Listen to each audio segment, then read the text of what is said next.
All right, and welcome back to the Daytona 200. Here for the Molnar Automotive Cup Series, part of the Dynasty Racing League franchise here. Again, sorry for the brief technical difficulties. It seems that when iRacing, when we host such a large race here, we normally don't have 38 competitors. It seems to just bring the whole house down, Martin. So hopefully we can have a smooth rest of the race here, as we've only completed 10 of the 80 laps.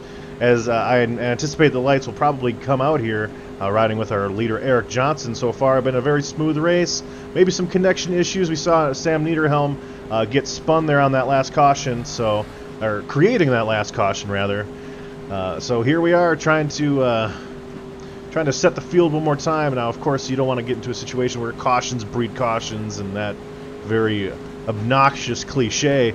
Hopefully we can avoid that situation altogether and maybe get some good racing here.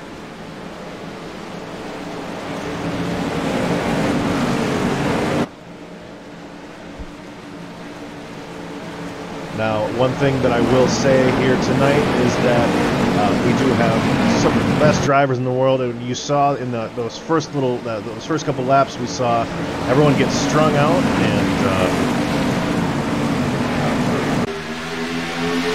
we are going green here, folks. Again, sorry for those technical difficulties. I imagine a smooth transition here for the rest of the race, as we are set to watch Eric Johnson lead this group of hungry drivers.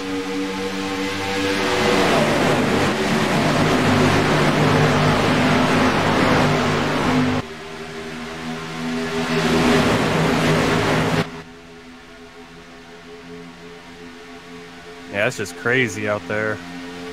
Yeah, 38 cars, all of them, you know, of course, everyone's going to try to be as patient as they possibly can. It doesn't always work, though, as you see. There's people in the back that, I can see names like Tommy Bordeaux, Jeremy Hebel, William Edwards, Kean Riley Howell. These are guys that are cool for riding for now, but at some point they're going to want to get their cars up there in position. How long do they want to wait? Obviously depends 100% on their patience level, as we're watching Wade Hustad and Chad Presnall try to maintain this outside line all by themselves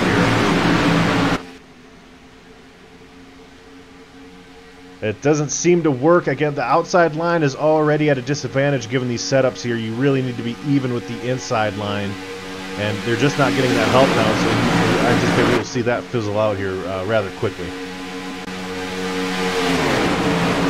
They are able to get in line there, and whoa! Fun! Internet is beautiful, isn't it? As we are looking, again, those top cars all the way back to the 66 of Aaron James, at least, are all single file.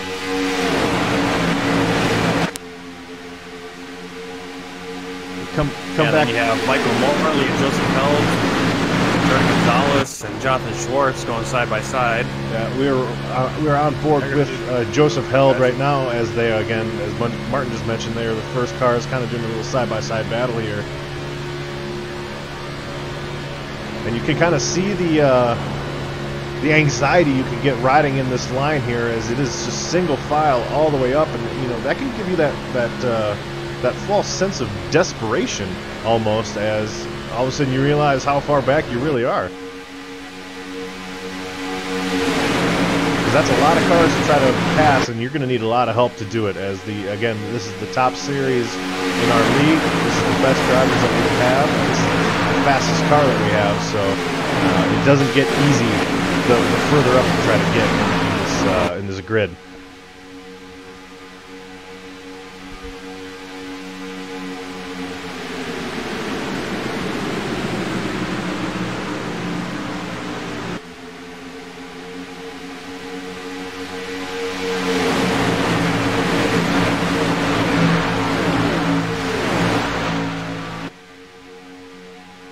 Now again, it's very unique that we have such a very calm start to the race. Of course, this is a very welcome approach. Single file all the way back. I believe we have most of our drivers still on the lead lap here, even so. 36 drivers, it seems like, all going single file, realizing that, I mean, a fuel load here is 40 laps, so they haven't even, they still have to do green flag pit stops and all the things that kind of go with that. Of course, that's always very exciting. Hopefully, we're able to see that tonight, Martin. Yeah, well, you said that we have 2 drivers who are down laps, Octavio Silveira and John Mullins. John Mullins down 8 laps, and I don't know what happened to him. But he's backed out. He's out of his car, so he's going to continue going down. And Silveira's just cruising around on his own. A bit of damage. Might have got caught up in. Not sure what happened to him. Now looking at some of these drivers, it looks like Wade Hustad takes a peek there, thinks better of it, but looking at Spencer Tart has already moved his way just outside the top 10, and I know he started back just a little bit. Just inside the top 10, however, is a driver that we spoke about earlier, Mr. David Wellborn. He qualified, I believe it was 11th, and he's still just hanging tough there, just trying to knock these positions off one at a time. Stay here till the end and give himself a great opportunity to win a race here and get himself in the playoff picture permanently.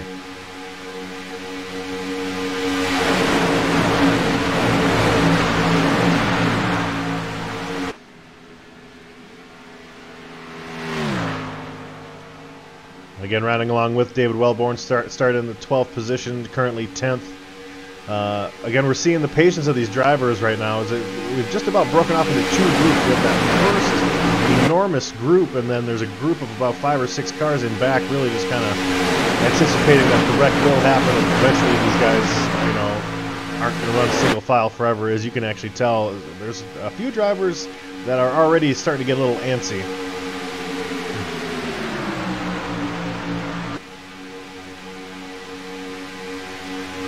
Yeah, they're taking peeks, but part of that's getting that air. Part of that is getting that air to the air dam in these vehicles. Part of that is just the visibility. You can't see a whole lot when you're pressed up against the car in front of you. So, as we just saw when we were on board with Joseph Held, you basically see the spoiler of the car in front of you, and that's even better than some of the other cars because the spoiler on these A cars is so short. You can actually maybe see into the cockpit, but otherwise that's pretty much it, as it looks like the 18, or who is that? Yeah, John Peterson going down pit road. John Peterson decided to pit a little bit. We have Justin Levine, someone that you talked about earlier, trying to take a peek with Chad Presnall and Wade Hustad, and behind them we have Aaron James also trying to take a peek here. Yeah, not sure why Peterson's getting out of his car, but he is backed out.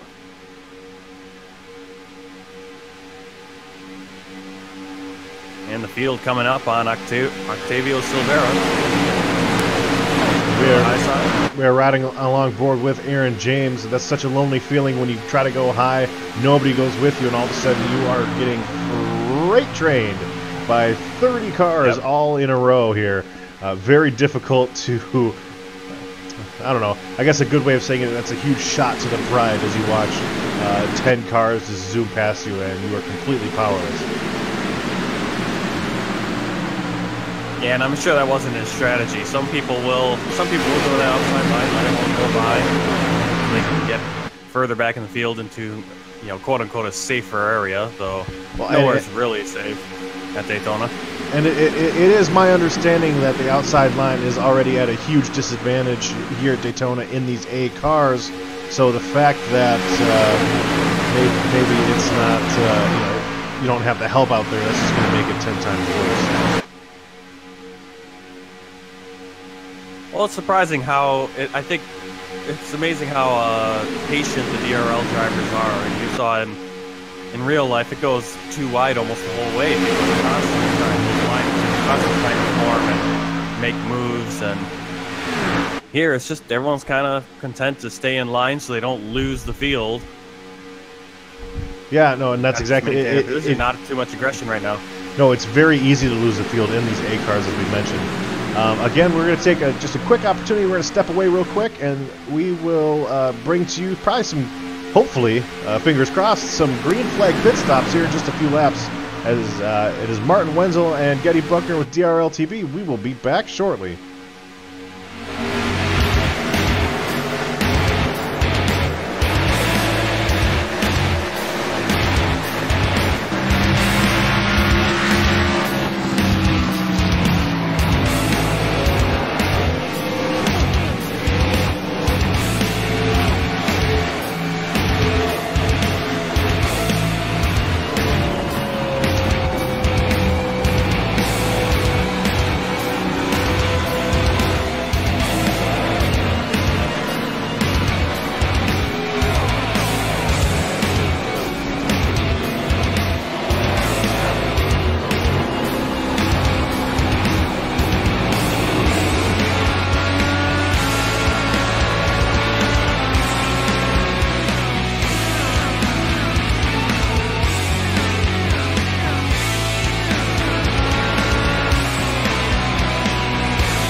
Welcome back to the Daytona 200 here for the Dynasty Racing League right here on DRL TV as we're watching from the rear bumper of Eric Johnson as he looks back to the rest of this field that is behaving quite nicely, Martin. Yeah, I think should we take a little stroll through the field here and just see who's all in here? Yeah, absolutely. So we are riding on board with Eric Johnson now, who has led 23 of 24 laps, if I'm not mistaken. Yeah, like I said, it's like there's just an extreme amount of patience by these drivers, actually. And again, that yellow flag came out. That was partly, issues with the server. Sam Peterson kind of just blinked away for a second. John Peterson came up on him and got close and turned him, and that's just not knowing where the car was. But otherwise, everything's pretty clean here. Just cruising around, knocking down the laps, and I wonder when it's going to start going too wide. It probably. Well, we saw lap 70. We just saw Wellborn and Spencer Tart. Here's what's going to happen. Maybe I'll call it. If we do green flag racing, I bet you right before we do green flag pit stops, I bet you that's when people start getting antsy. It seems to always happen that way. So again, looking on here. Sorry. Coming back in. Yeah, again, watching these cars. Again, sorry for that technical difficulty there with the screen capture there. Eric Johnson, Mark Johnson behind him, no relation, I assume. But behind them, PJ O'Leary, who a lot of these drivers were in last night's race as well. So there's really no surprises here tonight. The only difference really is just how this A car handles versus the B car, Martin. So we got PJ O'Leary again, who he was able to navigate through this mess yesterday, and then behind him, one of my sleeper picks as far as just championship contending overall, Mr. John Theodore.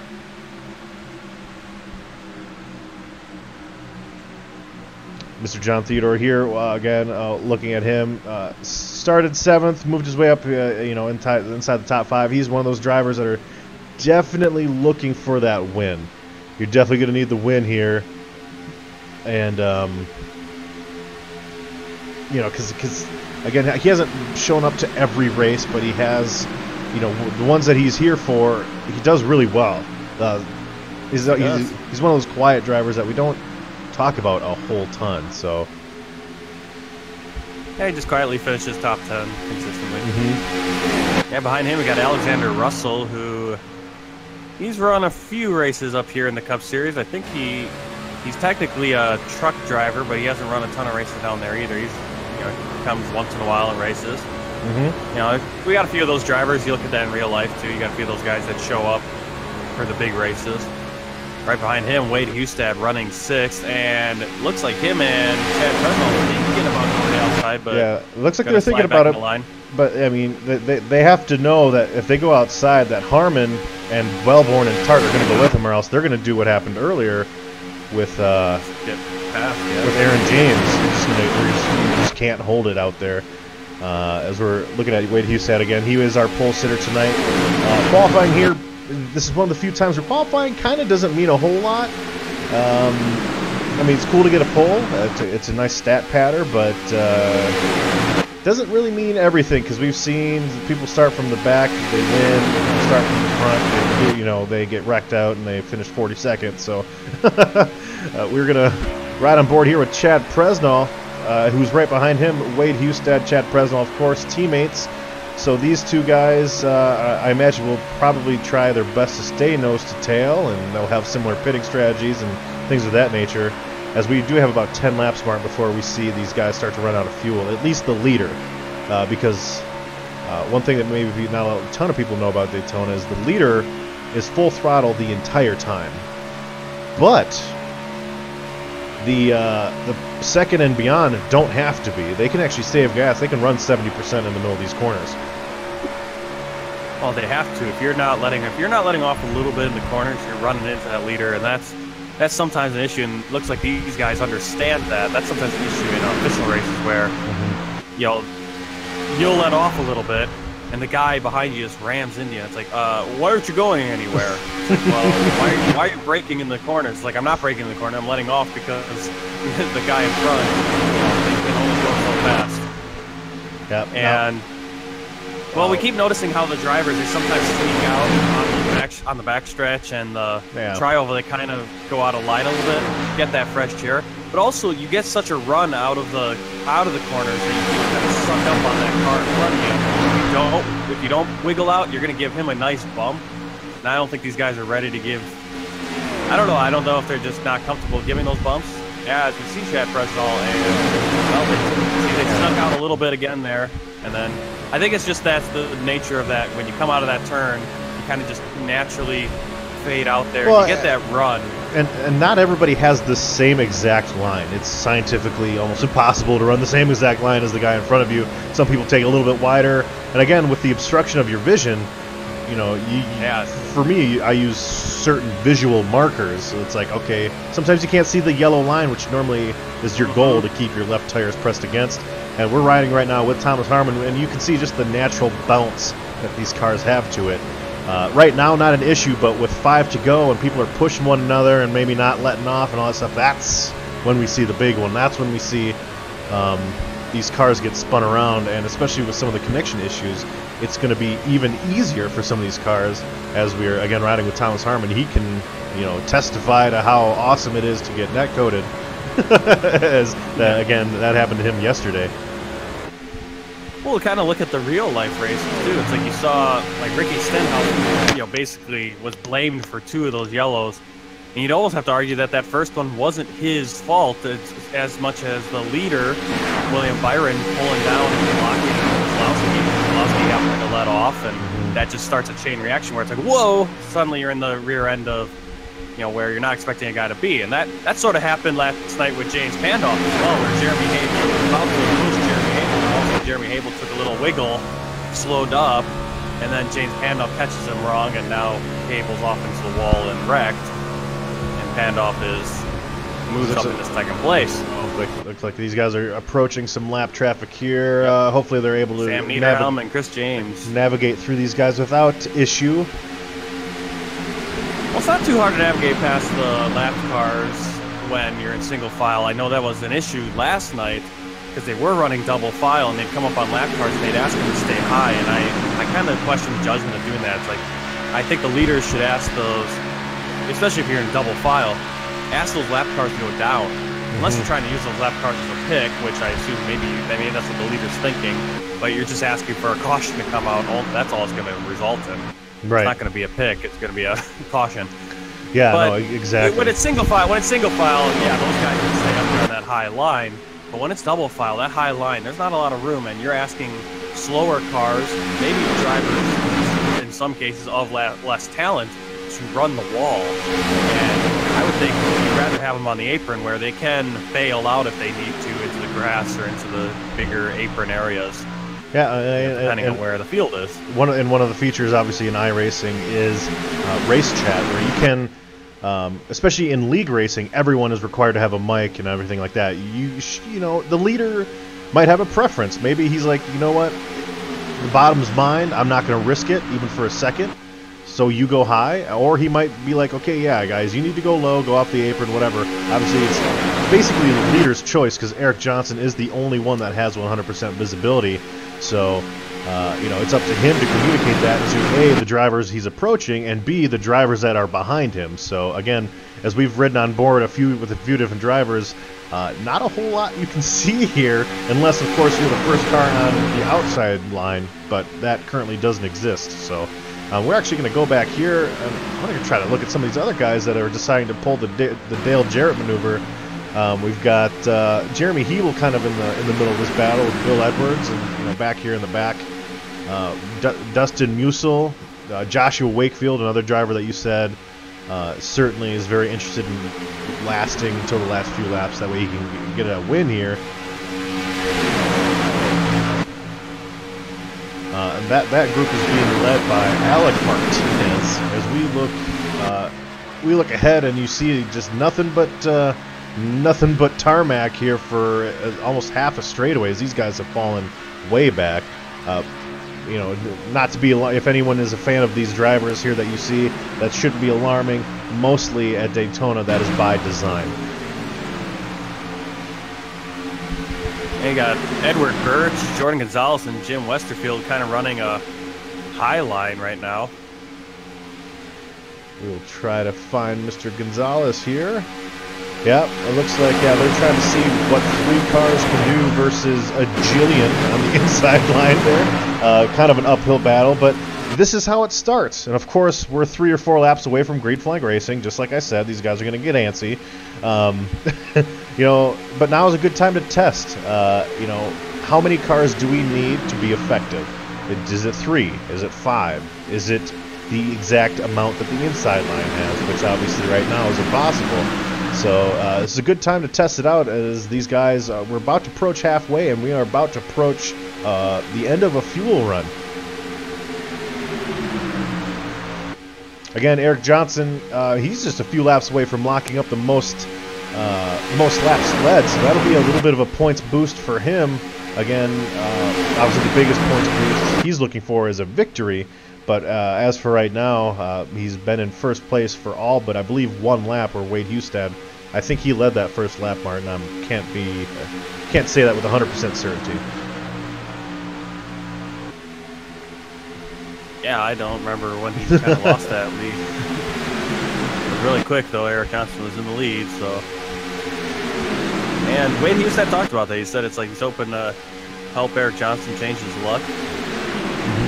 So far, you know, Eric Johnson and Mark Johnson right behind him, and then you got a truck driver behind him and PJ O'Leary. And now, one thing, Martin, that we should talk about, maybe just very briefly, is as we head into these green flag pit stops, one thing that you need here is teammates. You can't win a race without somebody pushing you. It's impossible.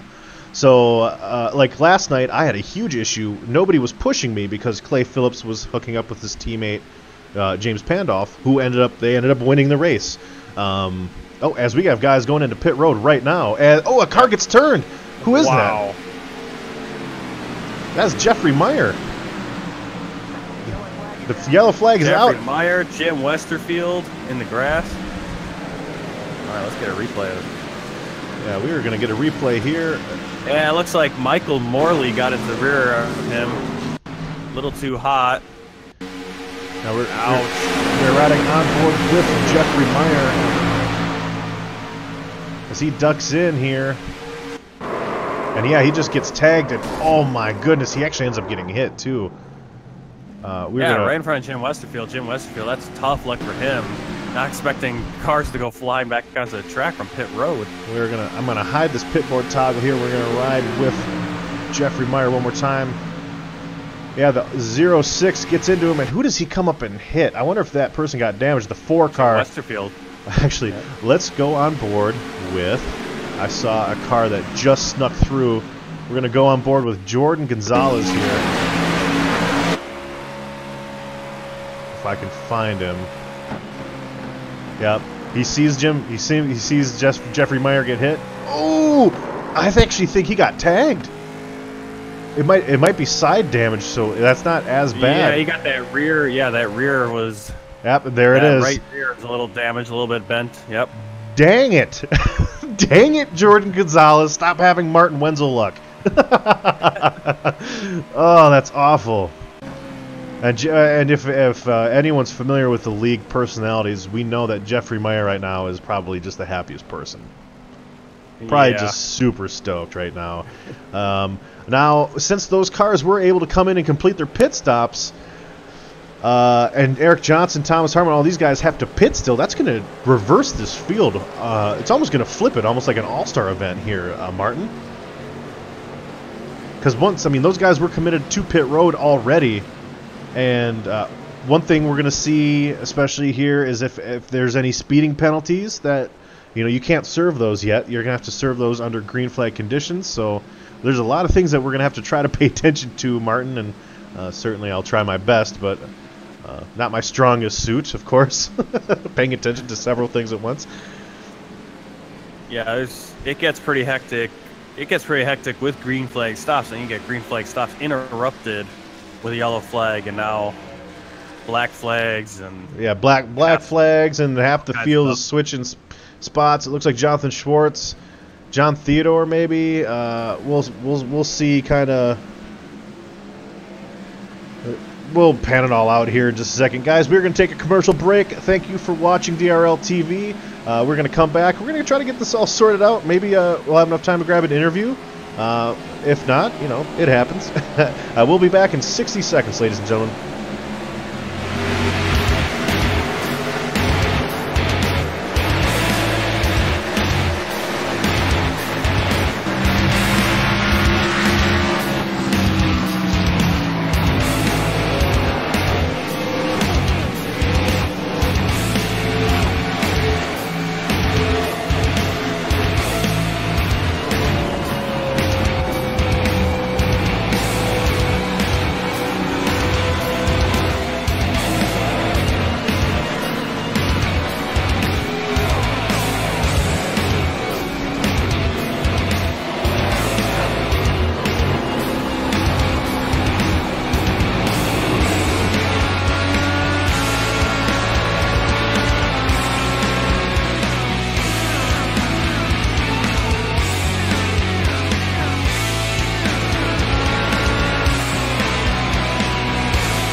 Looks like it.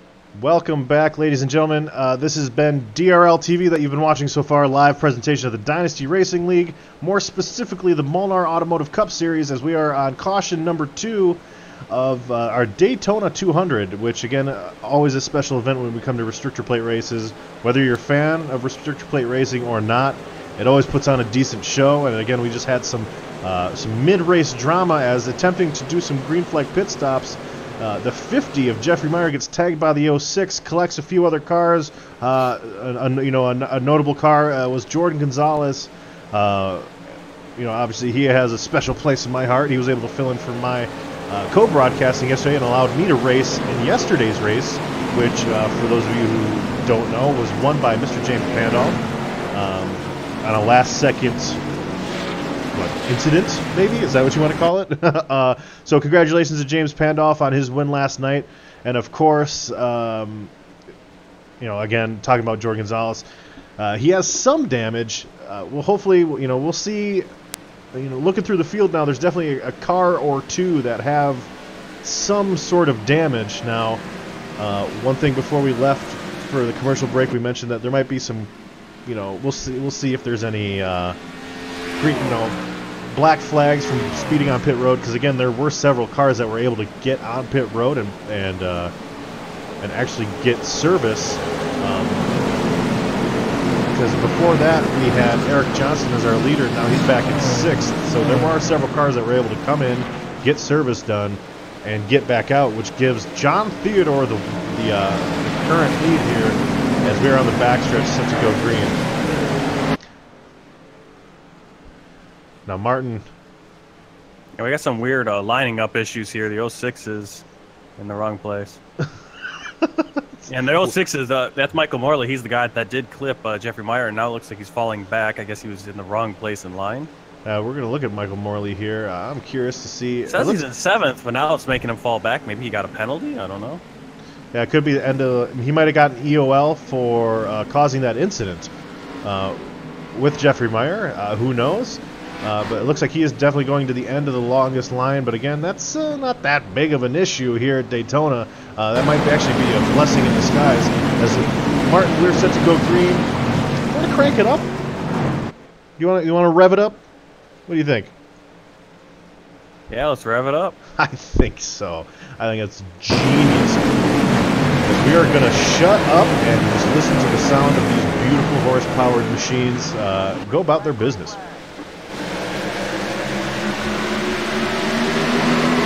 Oh no! Oh no! Oh no! There's a calamity everywhere. What happened there? There's no caution yet either.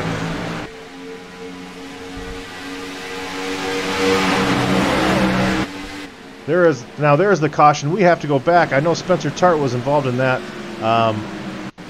Very curious to see what happened there. On the restart here, the 10 of Kean Howell gets into the 79, which gets into the 28, which gets into the 30, which gets into the 53. Holy cow. Watch that one more time here. He went, and Edward, yeah. Ay. It looks like Kean Howell, it's almost like he got a rock stuck in his steering wheel or something. What happened there? The 92 of Martinez right in front of him. Again, let's go on board here. I'm going to try to find the 10 car. We are going to actually go into his cockpit here and listen to his throttle.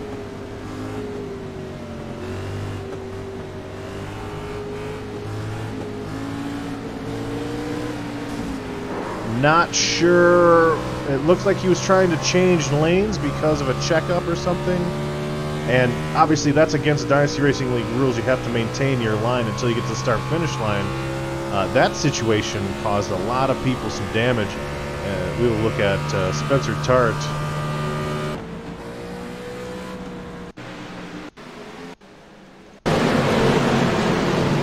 Wow, what a very strange last few laps that we've had here, Martin. Yeah, it's... I don't remember restarts being an issue last night, and we had several. And tonight here, one of our few restarts here, Spencer Tart, there's nothing he can do there, and collects a few other cars. Other cars are able to get by it. The 75 of Bill Edwards, we'll ride along with him as he's able to squeeze by that wreck, I believe.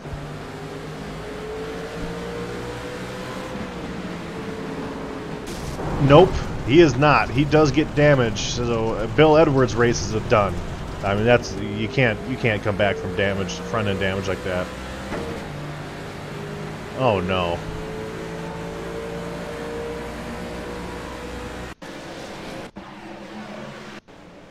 We will watch one more view here as we have chopper cam. And that took out a lot of cars. Looks like Kean Howell might have been a lane change there. Not exactly sure what happened. That could have been a failure of technology or something, Martin. I'm not sure.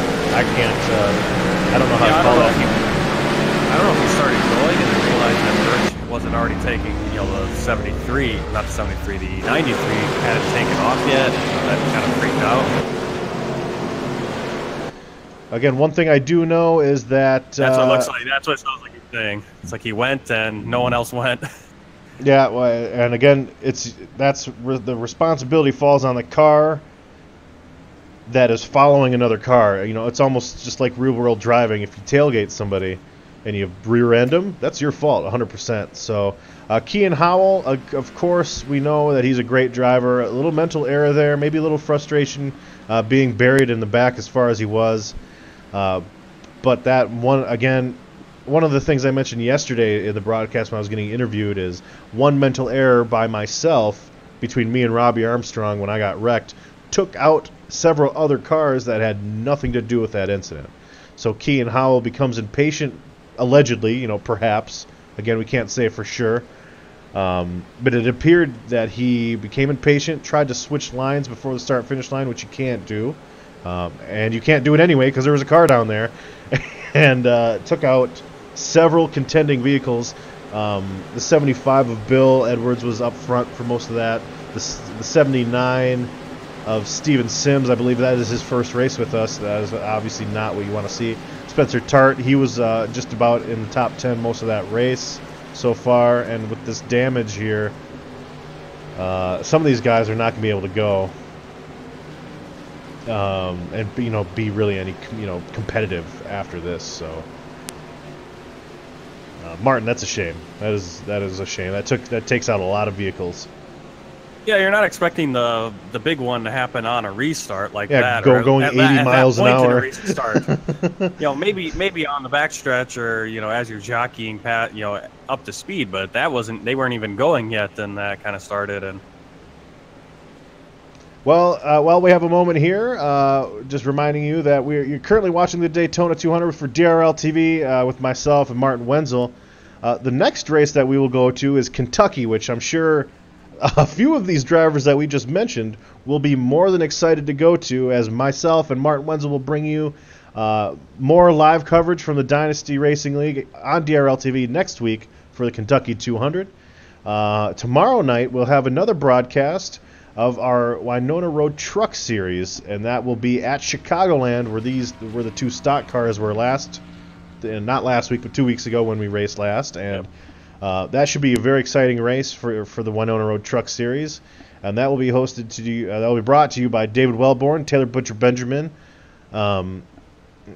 Speaking of David Wellborn, he's able to get through that wreck there, and again, one of those drivers that are trying to find their way to a victory here. So set to go green here after that last caution. Again, several cars here with minor damage, but a few cars here are undamaged and ready to race here. Yeah, lining up issues again. So I mean, that's one of the things you got to kind of pay attention to going forward, is what kind of what damaged cars are going to be affecting the speed of other ones, which could actually end up creating more damaged vehicles, with like another wreck at some point, as this restart is still not that great, as the 39. Yeah, there goes Chris James. Jeez. Yeah, I saw that coming from a mile away. Chris James was really slow in front of Chad Presnall and Musel, and yeah, what happened here? Well, what happened was that it looks like the 39, it looks like Alexander Russell kind of gets bumped out somehow. Yeah, it looks like Thomas Harmon giving him a shove because there's a checkup from Justin Levine. We're currently watching with Chris James, and he gets bumped. John Theodore just was slow. Yeah, that was all John Theodore, the leader, and that kind of just backed up the line. Chris James and Dustin Musel are the ones that got squeezed out. Surprisingly, Chad Presnall didn't. I thought Chad Presnall was going to get into the rear end of Chris James earlier than that, because Chris James seemed a little slow, but it looked like John Theodore riding with him in that cockpit there. He missed third, it sounds like, something like that. It seems like he kind of just hung there. Yep. In second gear. That's what he said. But again, it's kind of. I mean, yeah, of course, you're never expecting that to happen, but it's kind of not his. It's kind of not his fault. I mean, he could do whatever he wants. You know what I mean? Like if he starts a little slow. Obviously, again, with exception. Well, you're of course. You're expecting the guy in front to shift in the normal pattern. Again, but you have to be ready for it not to happen. Yeah, and that's what happened. It's like everyone started checking up, and the problem is one guy doesn't. Now he gets squeezed out. The guy behind him slows down because like, oh crap, what's going on? And then it's an accordion thing. I mean, it always happens. It's not anyone's fault. I mean, again, it's kind of like, the leader misses a shift. Well, can you blame the third place guy for bumping into the second place guy? Because second place guy suddenly checks up. It's like, no, because they're all going. Right. So right. It's very couple. I mean, restarts normally are not something that the Dynasty Racing League struggles with. And also, one thing that we normally don't struggle with is broadcast quality. And it seems that I got disconnected from OBS once again earlier when we were under caution. So I do apologize for that. Something's not quite right tonight, Martin. You can smell it in the air. The Daytona race has been kind of weird, yeah, and I don't know. Everything's my streaming quality is kind of weird. And it's definitely not an equipment issue of mine. I have top tier equipment and very interesting. Everything just feels off tonight. Very interesting. Everything feels off tonight.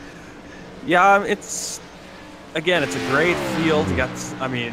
We do this broadcast every week, and so we know these names are becoming more and more familiar. We got some, this race again, seeing the debuts of, I feel like these are debuts of some people. Carl Dodson, that was his debut. He had but he struggled with server issues. John Peterson coming back for a cup race after a long absence. Steven Sims, I think this is his first race. Tommy Bordeaux coming back finally to race some cup races. I mean, he was a fixture last season and just has been busy, and hopefully can come back full-time next season. But there are a lot of guys out there that it's good to see them out there. And again, this is a fun race to watch because you get different people in different places. I mean, again, look who's running 8th place. David Wellborn, 8th place. That's usually he's not running 8th place, but this is Daytona where, anything can happen. And heck, I mean, you can put money down right now. Maybe Wellborn could win this race. Wellborn could win this race. Again, he's very confident here when it comes to, when it comes to his, proficiency when it comes to super speedways. So, and a lot of guys are like that. A lot of guys. I'm one of those guys that of my 60 official wins that I have in iRacing, it's maybe 10 of them are on the super speedways. I'm just one of those guys where I get a little lucky. I kind of know what to do. David Wellborn, he preaches the same thing. So there he is inside the top 10. And no matter what, if he can stay clean, it'll still be a good points day, which is something that he needs.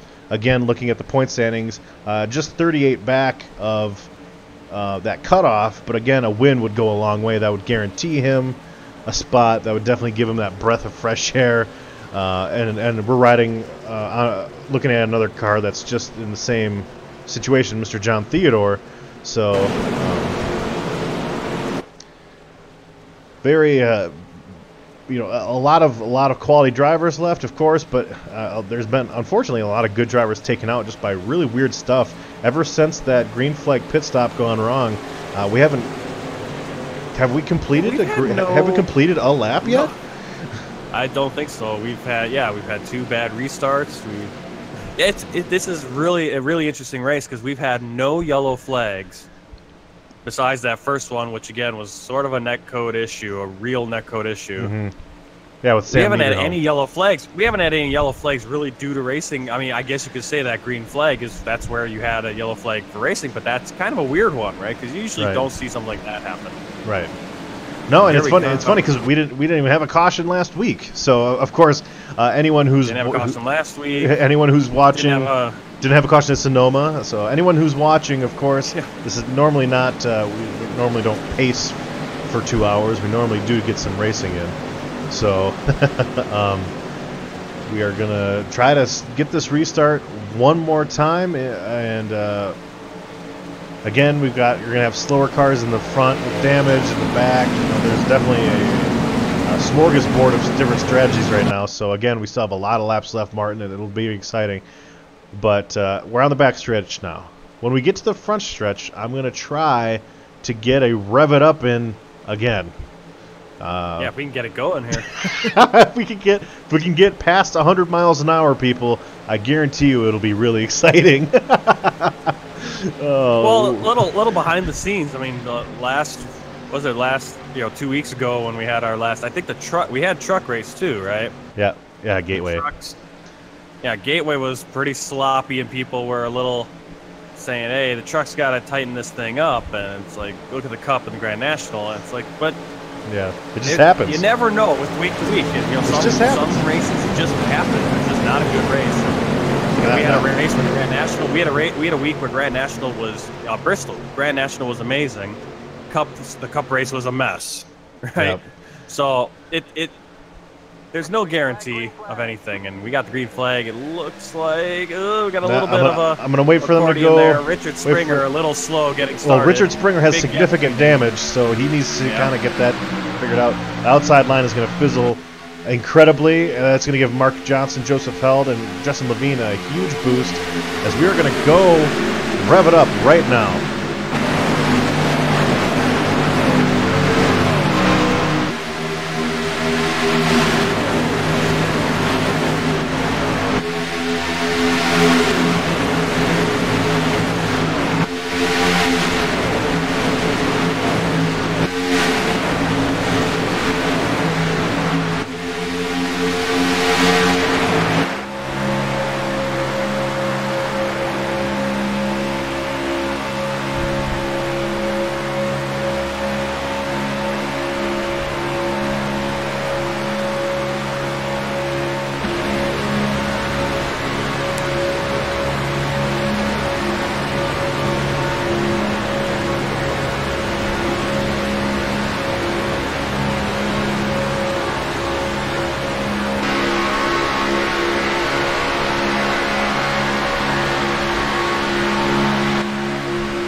I tell you what, nothing beats a rev it up there at Daytona, as we've watched a little bit of movement there. We saw Richard Springer with all that damage fall way back. We also saw Joseph Held take the lead over from Mark Johnson. We saw John Theodore end up not losing too many spots, as he was the first car on the outside line on that restart that we had. It ends up dropping back to 5th spot. So with 20 laps to go, which again doesn't sound like a lot, still 20 laps of, or 20 minutes of racing, essentially. Still single file, a little bit of patience here yet. When do you make your move, Martin? I said lap 70. But, you did say lap 70. 65. Yeah, I said lap 70. I mean, well, yeah, but I think you go. I think at some point someone's gonna start peeking out, and I think you gotta get some people lined up, maybe. And I don't know. I'm just looking through on our Discord. I mean, we have the 32, 55, 15. There's quite a few people in there, you know, including David Wellborn, Bill Edwards, Kean Riley Howell, Eric Johnson, and that's also Wade Hustad and Chad Presnell. So I'm wondering if, I mean, that's a significant amount of people that you can get working together, you know, without having to come over the in-game race chat. They can actually communicate with each other through their spotters and everything, and hey, we're gonna go outside and make a run. Yeah, again, we haven't really seen what the outside line can do yet, because they've been doing such a good job of single file racing up until, you know, for 40 laps there, up until we had the green flag pit stop incident. A couple cautions after that, we paced for a while, but here we are, 20 laps to go. So I mean, someone's got to do something eventually. Aaron James is starting to kind of lose that lead pack there. Apart. Yeah, and that's going to be a problem, because if you lose that lead pack, yeah, you're never going to. It doesn't matter. They're not going to be able to really go on the outside. Well, basically, they're going to try to. They're going to try to get back into the rear of the 19, and then once they get there, maybe they can make a run on the outside. At that point, you know, you're at the mercy of the first group to almost start going side by side in order to catch them. It looks like Aaron James, you know, there are more cars in that second pack. As long as they stay single file, it looks like Aaron James actually is closing up to the rear bumper of Justin Levine here, as we will look back at that group from Justin Levine's camera. You know, it appears that they are gaining some time. So, but again, if Aaron James catches these guys with a head of steam, he might just decide to go right outside right now. He's definitely going to have the people. You know, Wade Hustad's been peaking for a while. You know, David Wellborn's going to go with him. So if Aaron James catches these guys and there's a couple mile-an-hour difference, it's possible that that's when we will see that outside line see what they can do.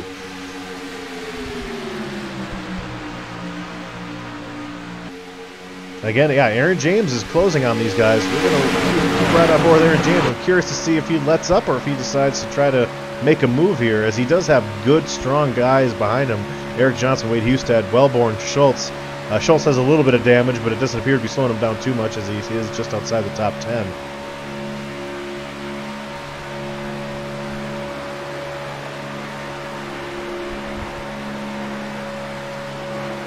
Now, it does kind of look like they kind of stalled out here a bit,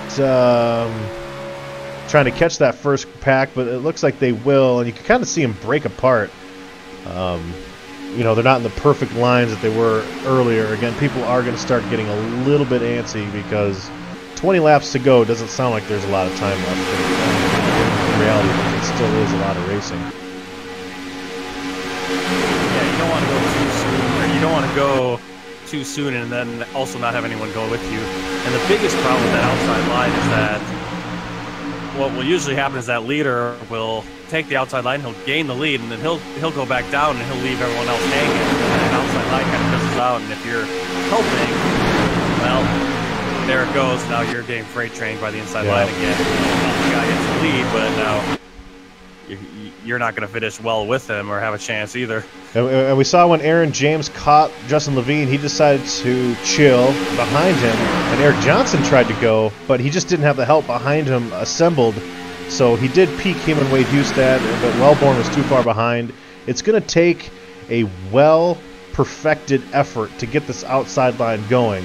And I think once some of the inside line guys, like maybe Levine or Theodore, once they see that maybe an outside line is forming, they might bail and try to get, be that first car to lead on the outside, which of course always causes maybe some issues as far as, you can call it blocking or, whatever you want to call it, whatever terminology you can use. But if they're going to do it, with knowing how long it takes to really set up a maneuver here, we're just about approaching your window, Martin. I would definitely expect some of these guys to start going soon. Yeah, and I'm watching Mark Johnson. Of everyone on the track right now, Mark Johnson is the closest to the bumper of the car in front of him, it looks like. Mm-hmm. That might be some overheating issues. Right on that bumper. Obviously, in the cockpit view, we're not going to see his temperature gauge or anything like that, but I mean, that's kind of, it's up to the second place guy to really set the tone for this whole race. If Mark Johnson isn't aggressively on Joseph Held's bumper, the entire line of cars is going slower. So Mark Johnson being very aggressive, definitely wants to keep the pace up in this race. You can see him peeking, gasping for air, and then tucks right back into Joseph Held and tries to give him that nice little nudge as they head into turn 3 here. And looking back, it seems like Wellborn's not getting to the back of Hustad very well.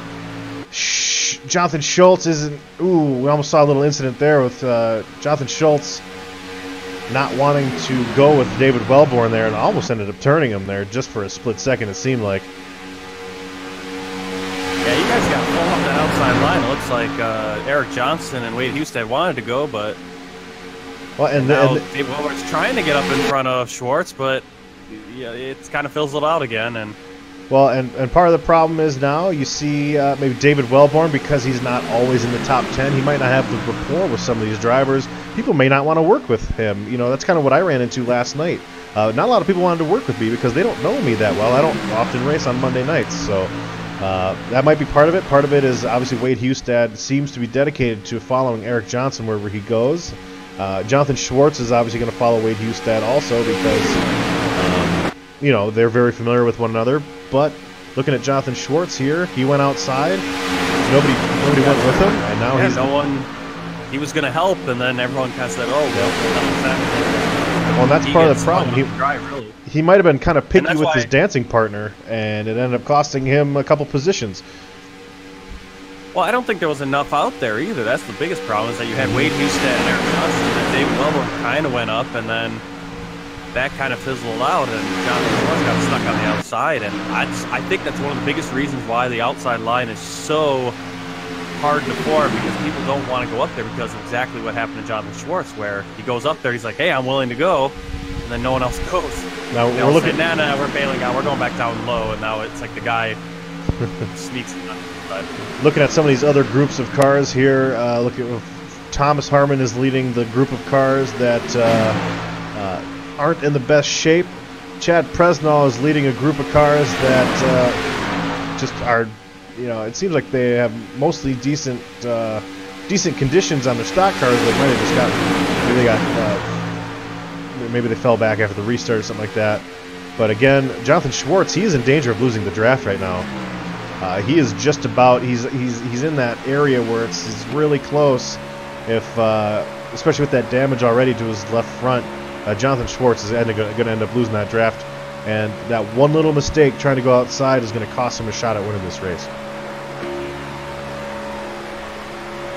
As we see Jonathan Schwartz getting smaller and smaller in Jeremy Hebel's rearview mirror. Moving on to the action here, we see in trying to set up this outside line, that group is almost like there's been a time or two where they've almost lost touch with their leaders. Now it looks like Aaron James, again, he's going to drop back, but he might. Yeah, that might be on purpose. He might be trying to get that head of steam again because he had it last time, but he decided to stay behind Justin Levine. This time he might decide to go outside. These guys have to do something. We have 10 laps to go, Martin. Yeah, they keep, and that's the weird thing, is he keeps gapping between Levine and James. That's where the gap keeps happening. Mm-hmm. And yeah, I'm looking at, it's just these guys got to go at some point here. You got to go double wide and go for it. And we talk about how sloppy this race has been, and how we had a few kind of strange cautions. You look at the top guy. The top guys are still out there, really. Yeah. I mean, only a few people are actually down lap. I mean, what, 8 people are down laps. Steven Sims is down a lap. Jim Westerfield down 5. He got caught in that Jeffrey Meyer spin. You know, then I think only 5 drivers are actually out of their car. Maybe I think William Edwards has also gotten out. But 32 cars still on the track, which is, again, pretty good for a Daytona race. Yeah. We really haven't had the quote-unquote actual big one. No, and people are too... We lost too many cars on those restart incidents. Really, there's not a big one anymore. There's only 13 cars kind of in that lead pack now. So we're looking at the winner here. We just don't know who it is yet. Now, there might be a time here, a lap or two, that Eric Johnson might start getting sick of what Aaron James is doing. And he might, you know, these guys are going to start racing the guys that they want to pass so they can make a move, which just takes more time. So Eric Johnson might try to set up a maneuver to get past Aaron James. That way he can try to get past Justin Levine. You know, it's like these guys are really starting to run out of time, and you can tell the desperation in Eric Johnson. He wants this win. Oh, Justin Levine around. And that's going to collect David Wellborn. Oh, no. Well, that'll bunch him up, Martin. Wade Hustad still trying to get under control there, and again, Aaron James got ahead of steam and actually caught right back up to Levine, and ouch, right into the path of David Wellborn. That ruins a great race for David Wellborn.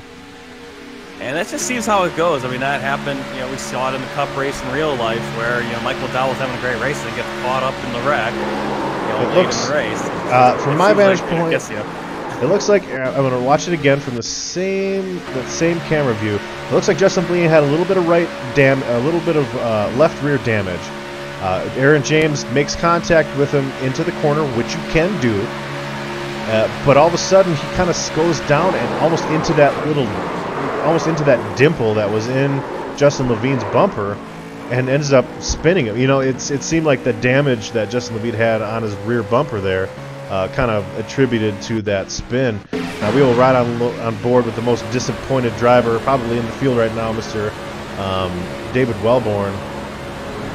He does a great job reacting, but I mean, he must have sensed something was happening, because he's like, nope, I'm going to go to this place immediately. He doesn't even let off the gas, and he just goes right into Justin Levine. Aaron James is going to get a little bit of damage out of that.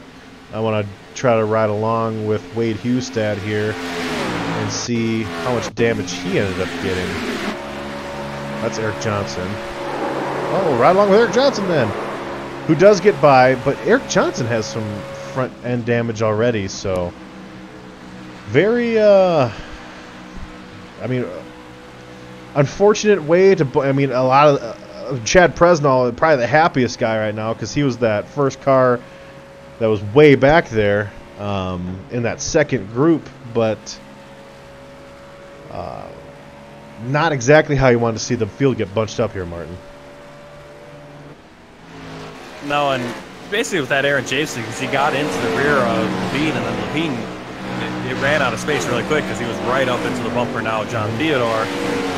And then Aaron James, yeah, kind of dove down a little bit, started going more left, while Levine and Theodore kind of coasted up a little bit, and that's where he kind of was able to turn the rear end, because he wasn't square with the rear end anymore with his bumper, and so unfortunate. Aaron James, though, looks like he's going to be in 6th place. Now we're waiting for these guys to get all sorted out here, and we'll have a couple pace laps here to kind of get these guys figured out. Martin, maybe try to pull in a Joseph Held, you know, try to go down and see if he's willing to talk with us, or maybe an Eric Johnson or something like that. Talk to one of these guys. We have a little bit of pacing left. I'd like to kind of hear what they have to say going up to these last few laps here.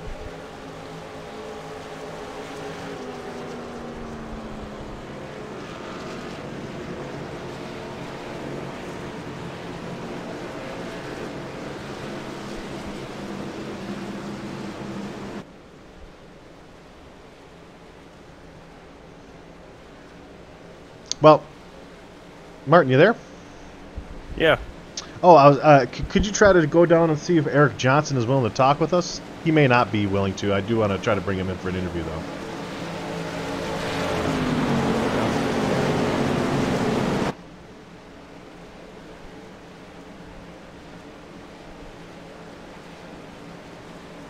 Let's bring him on in here. Oh, sure. We can try that. I just didn't want him to like come in here in the middle of a expletive ridden tirade there. But we'll bring him in anyway. Johnson. Hey, Eric Johnson, you got a copy, sir? Yeah, sure do. This is Getty and Martin up in the booth. We saw you trying, to the best of your ability, to maybe set up that second line there.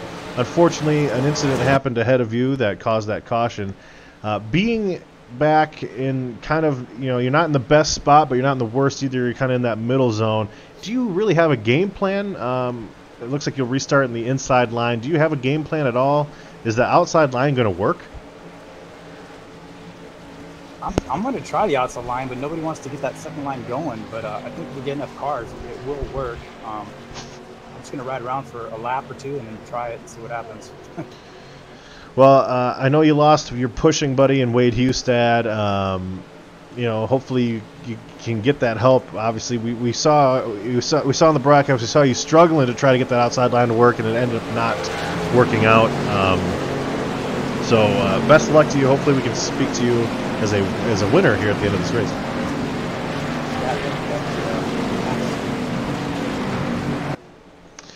Again, talking with Eric Johnson, one of those drivers that can definitely use that win. That's very disappointing indeed. Should we try to bring in David Wellborn, Martin? Yeah, let's bring him in. All right. Mr. Wellborn, you got a copy, sir? Yes, sir. What's going on, Getty? Well, David, it was an absolute pleasure to watch you race tonight. You did an excellent job positioning yourself for the win, of course.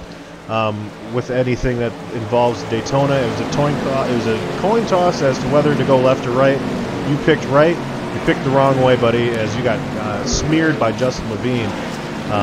Obviously, this is heartbreaking. You lose that opportunity at a win, but you got to be a little happy with the fact that you really did have an excellent race.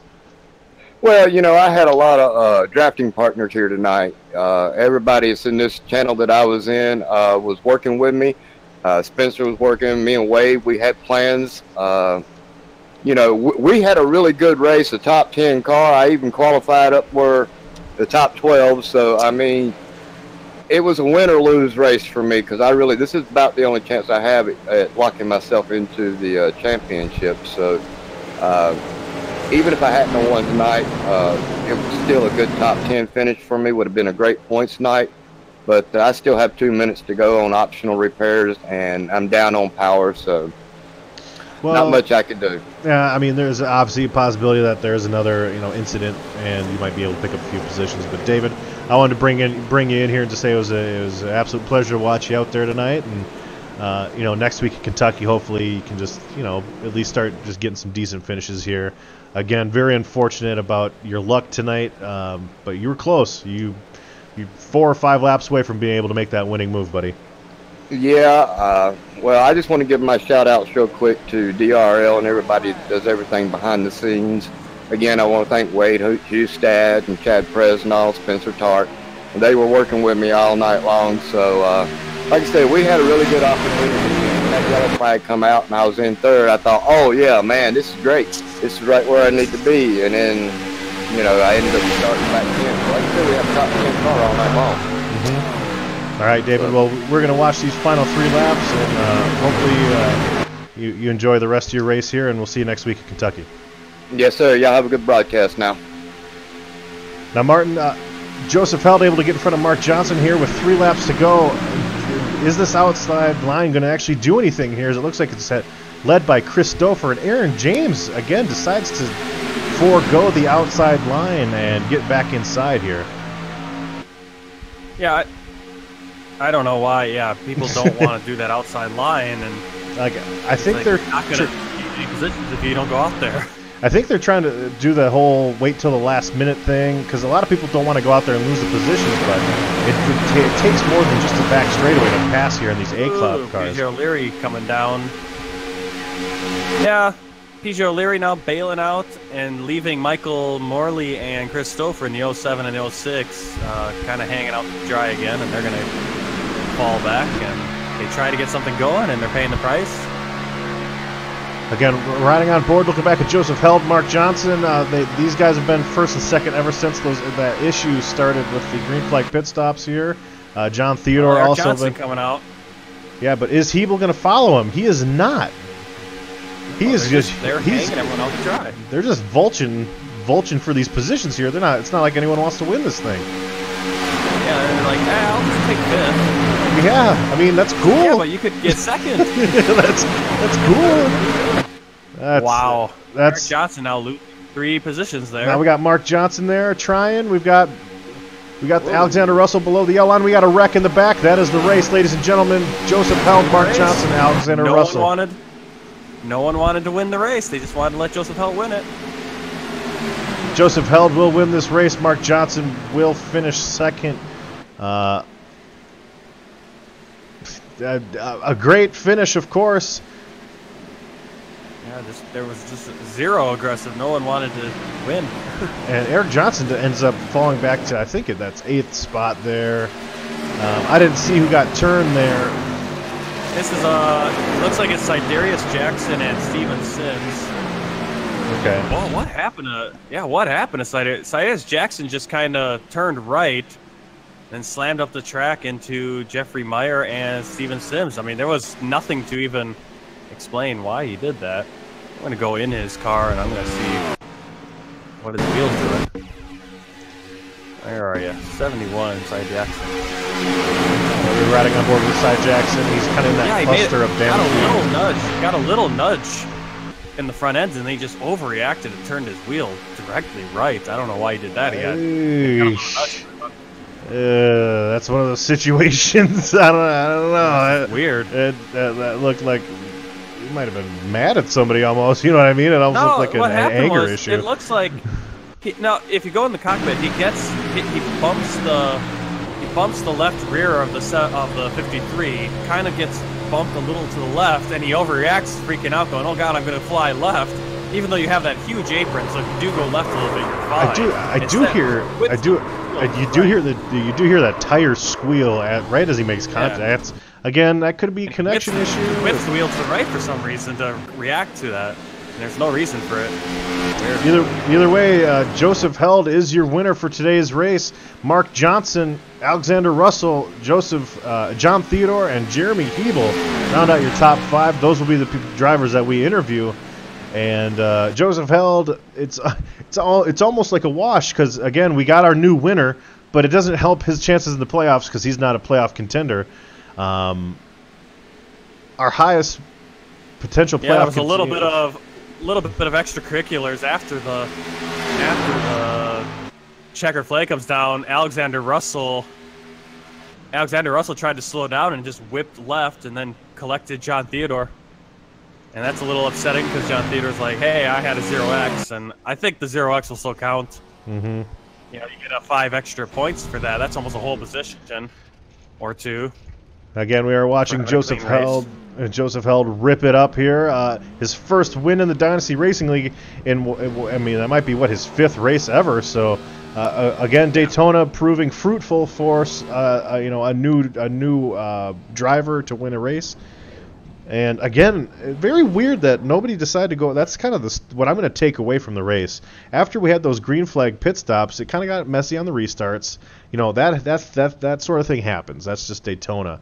But nobody wanted to do the outside line, and Eric Johnson is probably incredibly frustrated. So, because we talked to him just before that. But anywho, it is what it is, Martin. I look at it. You look at this. Let's look at the top 10 here. I'm just going to go through it. Joseph Held started 20th. Mark Johnson 3rd, finished 2nd. Alexander Russell started 6th. John Theodore 7th. So those guys, Johnson, Russell, and Theodore, were up there the whole race. Mm-hmm. Hebel started 38th and went up to 5th. So it didn't seem like he just wanted to hang on to that 5th place, I guess. Aaron Yeah. James, 29th, got the 6th. Jonathan Schwartz, 16th to 7th. Then, Johnson and PJ O'Leary, again, another couple guys that started in the top 5. And, yeah, Joseph Helt, I mean, we talked about it at the beginning of the broadcast. It's like, who's gonna be the first-time winner today, right? Right. This is the race we're going to have a first-time winner? Well, Joseph Helt's the guy. Joseph Helt's not a guy I think needs to win at Daytona, though, because I think he's a guy that's going to pick up a win somewhere else along the line. I was expecting, and when you asked that question, I was expecting it's like, okay, it's going to be a guy that we don't expect to win a race. It's going to be a David Wellborn or a Jordan Gonzalez, who it's like this is where they're going to sneak in that win and have that great finish. And I was looking at Alexander Russell as that guy maybe that eventually he would decide, hey, I'm going to go on the outside and get past Mark Johnson and Joseph Helt and take this win.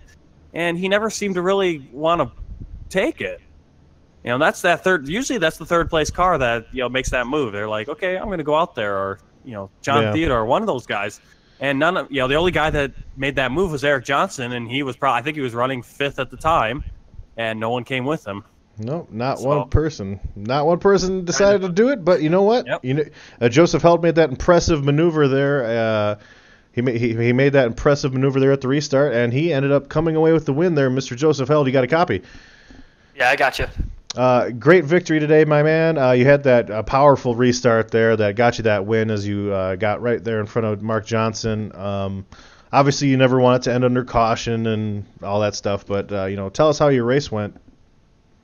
Yeah, I didn't have a really good qualifying effort, so just had to be patient. Not a whole lot of movement in the top lane today, so gained a lot of ground on pit strategy, and then had that one move, and I can't believe it lasted. Yeah, no, of course. It definitely looked like people were, just about to start making moves, and then, of course, the caution comes out, which benefits you, obviously, as today's winner. Just a few races into your Dynasty Racing League career, and you get a win at Daytona. It's great to see a first-time winner always, but what other tracks can you, we seem that you're always up here at the front regardless. It's not like you needed to come to Daytona for a win, but what other tracks coming, up on the schedule do you think you can get another win at that doesn't have the asterisk next to it as it being a restrictor plate race? I don't know. I like the short tracks. I don't know if I'd be the best at them, but I do enjoy Bristol. And then the mountain halves, I feel I'm fairly competitive. Might not be the best speed, so just a little bit of luck and some strategy, maybe I can pull one of those out. Sure. No, I mean, a great race by you. Again, we disappointed with the lull in the middle of the race. But for pit strategy, were you one of the cars that made it down pit road as the caution was coming out? Is that what got you to the front? Yeah, I wanted to stay with the first group so we could get up to speed and hopefully work around if it would have stayed green. But I was able to get on pit road before the caution came out. And since I took fuel on the first caution, I only had to take like 12 gallons or something like that. So I went from like 8th in line to 3rd, and that just kind of stayed in the top 4 ever since. Yeah, again, a great run by you. Of course, in what you're explaining at Daytona, it's a little bit of luck with you getting on pit road just as that caution came out. But a great race overall by you, Joseph. Take this opportunity now to give any shout-outs that you might have. Yeah, thanks, guys, for putting on the broadcast. Thanks. Got some of my brothers watching the stream tonight. So thanks, guys, for watching. Thanks for putting this on, and it's a really fun league, and hope to keep going with it. Yeah, of course. Unfortunately, hopefully this isn't the first broadcast we're watching. We actually did have some technical difficulties in the middle of it, with it just being discontinued momentarily from the stream. But I hope they enjoyed the show, and I hope maybe you'll rewatch it and watch that winning move that you had, just powering on the outside there of Mark Johnson. Absolutely. Thanks, guys. Yeah, no problem, Joe. Second place will be Mr. Mark Johnson, and again, he already won once this year, right? And right, Martin. That was at Talladega. So he's Mr. Mark Johnson, proving to be the restrictor plate aficionado here as we bring Mark Johnson up to. And Johnson and Russell are teammates with Excalibur, along with 19 Justin Levine. So they finished second, third. Well, hey, Mark Johnson, welcome to the booth, sir. Welcome. A great race by you. Obviously, you had the lead on that final restart. You weren't able to maintain it, but you do get that second place, which obviously you can always fall back on the fact that it was a good points day. So overall, describe how your race went. It was pretty good. Got a good enough qualifying to what I wanted. Got qualified third. I was pretty happy with that. Had teammates fourth, I believe fifth and sixth, so we were even happier about that. Just try to stay up front as much as I could. We ran really well. That first caution, we just stayed out. When we come down pit road, just barely before that caution, which we were shocked about, me and Russell were able to get down pit road, had a good stop, come out, with the fifth. And teammate PJ O'Leary got trapped a lap down, which he had a really fast car. He was up there with us for a lot of it. Mm-hmm. After that, we just tried to stay at the front, just run at the front. Had a really good restart on Theodore when he missed the shift. And then the caution come out like right after, which I was kind of devastated about. And then teammate Justin Levine pushed help by, and after that, we just kind of stayed there. And on that, coming to grab that white flag, me and Russell's strategy there was to stay behind him until at least turn 3 or so, then check up and try to get a huge surge at him, and the caution come out right before we could do anything. Yeah, it seemed like there's a lot of people being very tentative with the moves that they were trying to make. But again, the ultimately what cost you the chance at the victory was the restart with Joseph Held being able to power outside. But again, you've won at Talladega, second here at Daytona. Obviously, you're a fan of restrictor plate racing. I imagine you've done very well here in the Dynasty Racing League. Any other tracks besides Daytona, though, that you're looking forward to approaching here in the near future? I'm looking forward to Old Darlington and Indianapolis. Those 2 tracks I really like to run at. And then maybe later on in the playoffs, I'll be looking more towards Martinsville and Phoenix. I really like both of those 2 tracks as well. Awesome, Mark. Well, it's great to talk to you, sir. Driving the 98 Chattanooga Chew car. So why don't you give your shout-outs there, sir? Yeah, I'd like to thank y'all for such a great broadcast. I know y'all been having a lot of issues the past 2 races with it cutting out and everything. Just good job getting all that repaired. I'd like to thank the Excalibur teammates for running such a great race, and thank everyone for watching. Awesome, Mark. It's a great to be able to get the chance to talk to you. Great finish. Obviously, not the win that you didn't get the win like I imagine you wanted, but you did get a great another top 5 here, so that should help you in the points. And we'll look forward to seeing you next week at Kentucky. Great, thanks, guys. All right, we will move him down to Excalibur Racing Team. Bring in Mr. Alexander Russell, who I believe is in the same channel, if I'm not mistaken. Brain fart. There we go. All right, Mr. Alexander Russell, you got a copy, sir? Yes, I do, man. Well, I believe I spoke your name exactly 0 times that entire race, but you were able to sneak out into a top 3 position. Tell us about how your race went. I raced. It was a race of ups and downs. I had to go through qualifying because I wasn't a points driver. Mm-hmm. I was able to make my way into the race. We qualified P6, I think. The race was really calm. Wade Hustad, he got right behind me, and as I was commenting during the middle of the race, he was just like Dale Earnhardt, keeping me on my toes. So that was really frightening through the middle half. We went down for a pit stop at lap 40. It went pretty good. Didn't slide through the box. PJ O'Leary got caught out during the caution, which really hurt our chances, I felt. He had to really make his way up. And the rest of the race was pretty calm up until the big wrecks at the end. Yeah. Final restart. What? You can go. No, I was just gonna say, yeah. I mean, we definitely spent a decent amount of time talking about the caution in the middle of the race, which just kind of slowed the pace down. You guys did an excellent job in those first 40 laps there. And final restart. What was going through my head is, man, I really want the win, but our teammate Mark, he's working at getting the playoffs. I gave a big shove to the O2. He got going pretty nice, even though Mark beat him to the line. Mark dropped in low, and we were like, okay, so when are we going to make a run at it? and he said 2 to go. We'll get him at the backstretch, and we were able to get a good shove at a 2. Mark tried to go high. I was going to follow him. O2 came up the block, which got into me. Mark kind of collected me up. I went low.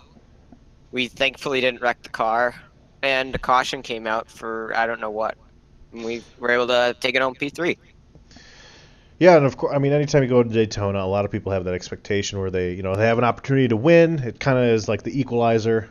You get third, and it's not the win, but it is the third place, and according to one of our statisticians, Ernesto Gonzalez, it is your first top 3 in the Dynasty Racing League, so congratulations on that. Is there any shout-outs that you want to make before we let you go here? I'm going to shout out JDR Graphics for making this beautiful paint scheme that I was able to run tonight. We got Team Excalibur, great team guys working together. You guys up in the broadcast booth. It's such an honor to be able to run in this series. And I guess the family that I have out here letting me do all this fun stuff. Yeah, no, it's of course you're racing, but it takes almost like a whole team of people to be able to support you to have such a hobby that it's rather time consuming. So it's good to hear that shout out there, Alexander. Hopefully we'll see you soon in whatever series that's coming up that you race in normally. So enjoy your top 3, and we'll see you at the next one, buddy. I'll try and get there in the truck series, where I don't have too much content, but I'm going to give it my best effort. Well, all right. Well, then we will see you tomorrow at Chicagoland, sir. All right, see ya.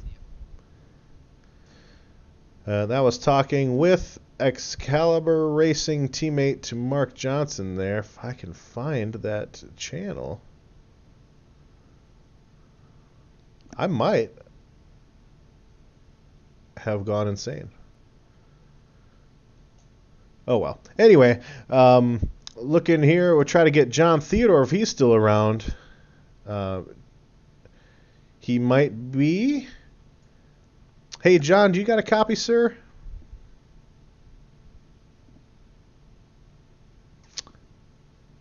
It doesn't appear that John Theodore has a mic right now. Again, if you're able to hear us, John, pop in at any time, and we'll get your interview as part of what we do for the top 5 here. See if we can find Mr. Jeremy Hebel and bring him in. Mr. Jeremy Hebel, you got a copy, sir? Yes, I do. Well, we noticed at the beginning of the race your strategy kind of was to hang in the back, which isn't unusual. As we see a lot of people have that strategy, and it ends up paying off with the top 5. Obviously, we know you wanted to win, since you don't do this for points. What was it though? Me and Martin noticed something. What was it that was people just not wanting to go to the outside? I don't have a lot of experience running the 8 cars here, and it just seemed like nothing could get going on the outside. So that's what I noticed right away with running the back. It just everybody was single file by like lap 4. So I think you were really just either trying to kind of fake somebody out going into the corner to get them to go high, and then if you got to run underneath them, you could pass them, or you're just waiting for them to make a mistake so that you could gain on them. But we just never really got a high line going tonight. Yeah, no, it seemed disappointing because I know in official races I've seen the high line. I've seen the high line work in the official races that I ran last week, but it just seemed like everyone was too scared to lose that position, which again is it's obviously as a competitor that's natural. So unfortunate that we didn't get the side by side stuff. It was nice to see 40 laps of really clean racing there at the beginning. So, but otherwise, tell us kind of how your race went there, in your pursuit of this top 5 that you got. Yeah, after kind of the calamity of last night and it being a shorter race, me and Dakota decided just to, let's start in the back.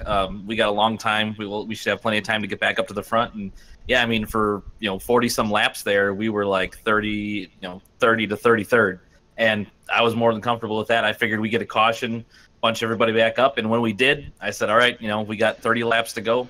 Now's our time to kind of start making it up through the field if we can. And fortunately, I missed a lot of the wrecks that happened. Dakota didn't, so it would have been nice to have him up there too. But after the last couple weeks I've had with the league races here, it's just nice to finish one in the top 5. Yeah, I noticed. Obviously, I run trucks with you tomorrow when we visit Chicagoland. Yeah, it seems like you've been getting caught up in the early incidences. Was obviously it makes for a very frustrating late race. Just ask Martin Wenzel. It seems like he gets collected lap 1 of everything that he has ever done in his life. But yeah, heading into Chicagoland, obviously you can't take anything from this race and apply it to Chicagoland. But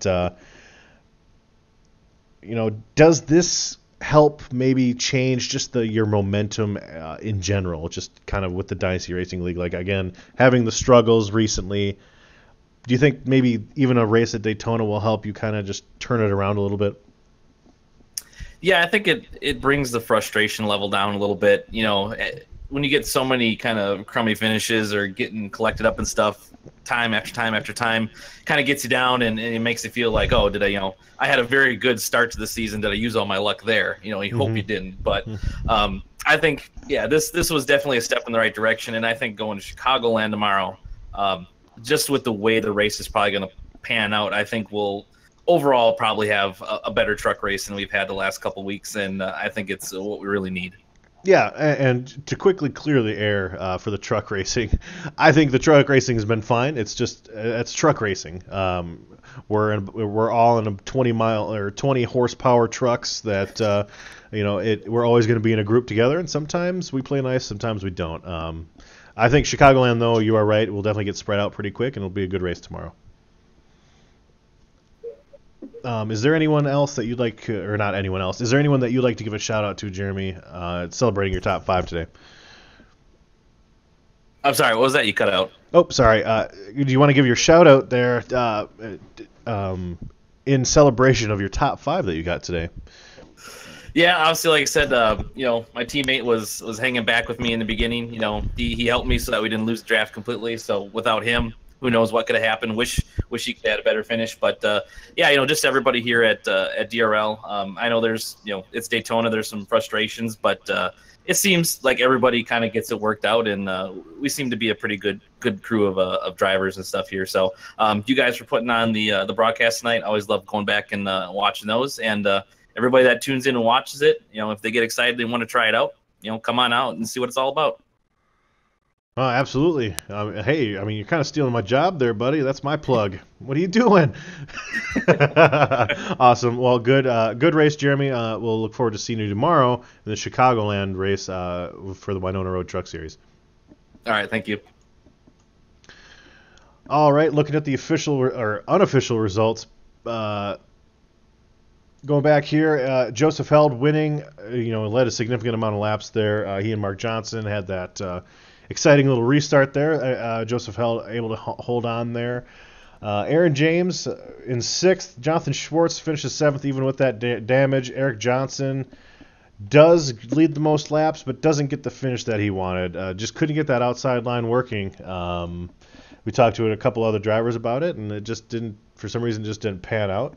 We got Jordan Gonzalez here, 15th. A decent points day for him. Again, that's not exactly what he wanted either. Same with Thomas Harmon, Chad Presnall. And looking on here as our field of 38, John Mullins really never ran in the race much. We saw John Peterson kind of pull off there straight away. So, again, a lot of cars finishing on the lead lap there as 28 drivers finished on the lead lap at Daytona with the cautions that we had and the damage that was dealt out. It's not really that awful. So, a good race there, Martin. Is there anything you need to add here? Yeah, there's Kean Riley Howell would like to come in and get a little interview about his incident if we have time. But sure, of course. Just a refresher, Kean Riley Howell, he was part of that. Was it the first or the second restart incident where it seemed like he was dodging the top line there or whatever happened? Was it the first? Was it the first one? Was that the initial one? I can't remember. Yeah. Anyway, yeah, we have Kean Riley Howell joining us up in the booth here. Since we weren't able to interview John Theodore, we will still get our 5 interviews in. Kean, kind of go through us there. I did pretty extensive coverage in the broadcast. It seemed as if there was a checkup, maybe you trying to avoid the vehicle in front of you, and in doing so, he kind of collected some other drivers there. Give us your side. I had a little bit of a connection issue with the server at the beginning of the race, which caused me to fall to the back, and I was 1, nervous, 2, impatient. And I was anticipating the start. I was not prepared for a checkup. And it happened, and my options were to plow the guy in front of me or try to dodge him and not hurt myself, but I ended up hurting a lot of people. And, you know, I know it looked really bad. The whole thing wasn't on purpose. I just got nervous and freaked out. It was bad judgment, pretty much. That's about all I can say about it. It was stupid, though. I mean, it's Daytona. If that happens at Atlanta, then yeah, people are going to get frustrated. But at Daytona, the restarts obviously proved to be an issue tonight, so I don't think anyone's probably going to be looking for your address to hunt you down. Yeah. Kian, I appreciate you coming in here trying to clear the air. That's always nice. Sportsmanship isn't something that is always found too common here in auto racing, as there's a lot of people that get pretty frustrated with having a rough race. So again, yeah, it just looked like a freak incident. Obviously, we've seen you run up front, we've seen you run in the middle of the pack, we've seen you run in the back, and you seem to do just a fine job. So is there anyone else that you want to give a shout out to while you're in here? I'd add a couple more things real quick. You know, I think next week will be better. This is another one of my chances to win, and I kind of threw it out the window. But I want to thank Alec Martinez for helping out that chase pack the first time it came around. Chad Presnell stuck with me in a chase pack. Jordan Gonzalez, he adopted me into another chase pack, thank God.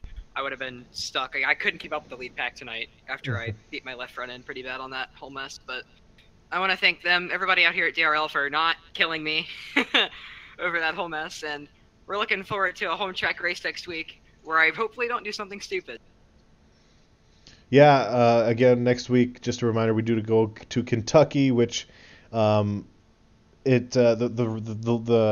always seems to be kind of a loose/tight racetrack. It always confuses me, so it'll be definitely very interesting to watch you guys go out there and try to navigate that track.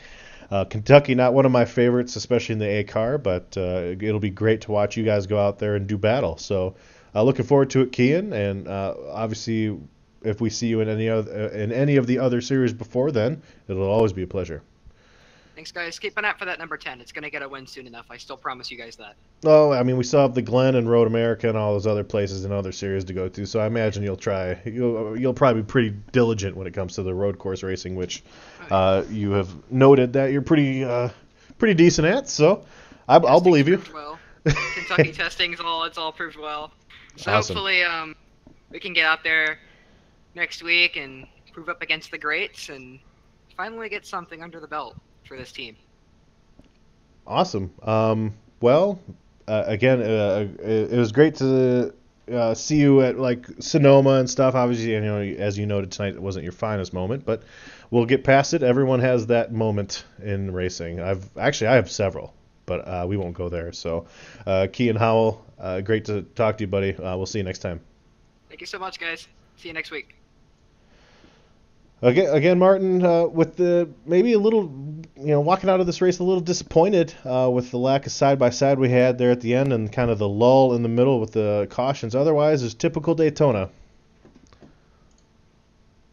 Yeah, the cautions are to be expected. I think the cautions that we got were a little strange because they did happen, coming into the pits on the green flag, on the restarts. Mm-hmm.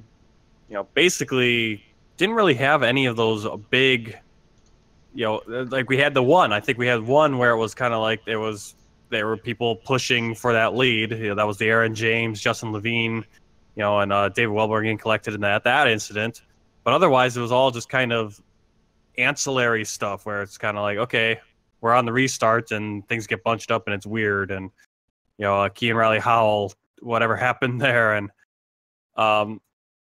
yeah, but otherwise it was as good a race as you can expect. It didn't go green the whole way like they did last time, but that's Daytona. Sometimes you don't want it to just go green. You don't want it to just go green. I mean, honestly, it's like when I'm watching Daytona, I want to see the big one. Oh, of That's course. what I want to see. I want to see that. And I want to see I was a little disappointed with the end. I was hoping that finally a second line would open up on lap 78. I know they were probably waiting until the last moment to move, but you got to realize that, again, iRacing doesn't have an overtime. So if you don't go lap 78 and try to start making your move, you're going to probably finish where you are. You're not going to finish any better because that yellow flag comes out. The yellow flag is going to come out somewhere in those last few laps. And if you don't start moving, you're going to be, if you're in fifth, that's where you're going to finish on that. Basically, no one was moving that last 5 laps, and we could have put the results up right there, because if no one's going to bother moving, the race is going to end.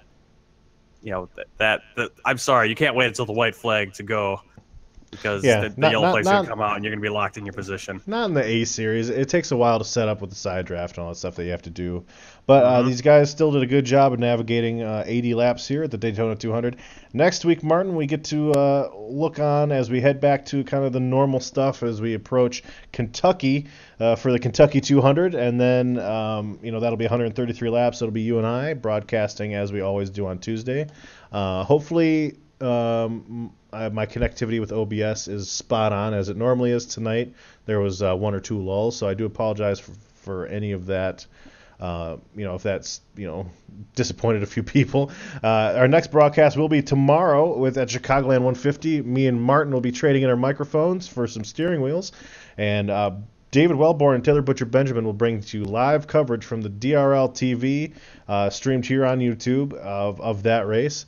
Again, if you like tonight's broadcast, or if you have a driver that you follow closely, make sure to hit the subscribe button and make sure that you have the notifications on, so anytime that we stream, you'll be notified.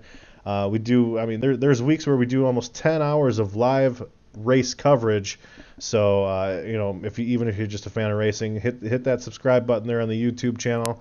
Currently, this is the only avenue we have for streaming and broadcasting. So, this is where you're going to find us. Again, a great race. Always a great race, even if it didn't go exactly how we thought it was going to go. Here's a look at all the names involved here in the Dynasty Racing League. As Jeremy Hebel mentioned, Martin, if you're interested in joining us as a competitor or in any other capacity, sponsorship, anything at all, there is a link to the website that will, it's down, I think, for the rest of the evening because of maintenance. It will be back up tomorrow. So if you just want to reach out, there's a contact area for that, on that website where you can reach out to our owner, Mr. James Pandoff, and you speak with him and get anything taken care of that you need to. Martin, is there anything else that you have for us before we close out? No, just show up tomorrow. Come watch us at Charlotte, at Chicagoland in the trucks, and then be at Iowa in the Indy cars on Friday or Thursday for you viewers in America. Yeah, if you don't know, Martin is in China. So of course, again, same time tomorrow, folks, as we will take on Chicagoland in the trucks. It'll be exciting. It'll be great. It'll be fast. So different pace than what we had at Gateway a couple weeks ago. Again, this has been Martin Wenzel, Getty Buckner for DRL TV. Have a great one. Thank you for watching.